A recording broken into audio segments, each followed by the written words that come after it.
Voilà une nouvelle à laquelle personne ne s'attendait. Dans un rapport rendu public par Emmaüs et la Fondation Abbé Pierre, ce dernier, disparu en 2007, se retrouve accusé par 7 femmes de gestes déplacés et d'agressions sexuelles. L'abbé Pierre était un homme bon.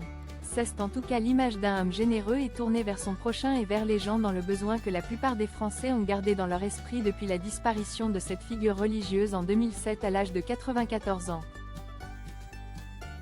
C'est à l'hôpital du Val-de-Grâce à Paris que l'abbé Pierre est mort des suites d'une infection du poumon provoquée par une bronchite. Sa renommée était telle que plusieurs films lui ont été consacrés. Le dernier, L'abbé Pierre, une vie de combat, porté par Benjamin Lavergne, est sorti en novembre 2023. Toute sa vie, le fondateur des Compagnons d'Emmaüs a mis son énergie au service des autres. Un dévouement honorable que des accusations viennent désormais entacher. Ce lundi 17 juillet, Emmaüs International a publié un rapport qu'a révélé en exclusivité le site du journal La Croix.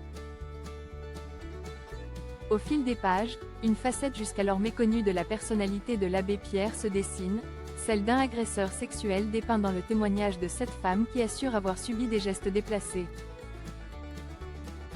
voire des agressions sexuelles, de la part de l'abbé Pierre entre 1970 et 2005. Des propos sexistes et des sollicitations sont également rapportés. Un premier témoignage en janvier 2023. C'est en janvier 2023 qu'une des premières femmes s'est tournée vers les responsables d'Emmaüs pour faire part des faits qu'elle aurait subis au début des années 1980.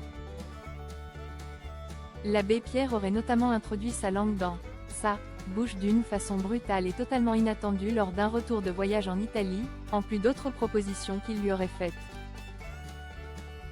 Elle révèle également qu'en 2003, l'abbé Pierre lui aurait demandé pardon en présence de son père, un ami à lui. À la suite de cette déclaration, Emmaüs a fait appel au cabinet EGAE, spécialisé dans la lutte contre les violences sexistes et sexuelles, afin de faire la lumière sur l'affaire et de trouver d'autres potentielles victimes. 6 autres femmes se sont confiées sur les 12 entretiens qui ont été menés par le cabinet.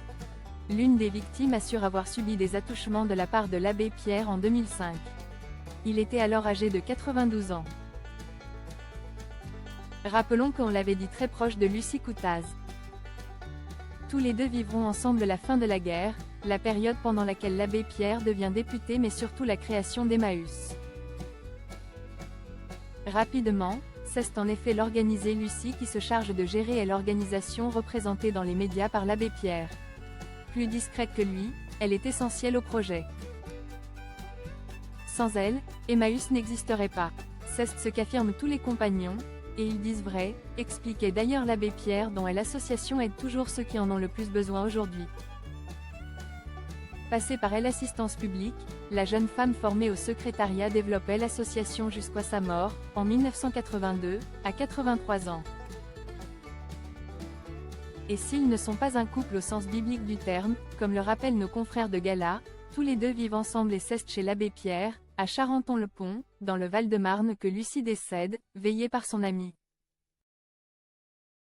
25 ans plus tard, en 2007, c'est l'abbé Pierre qui s'envolera à 94 ans après une infection.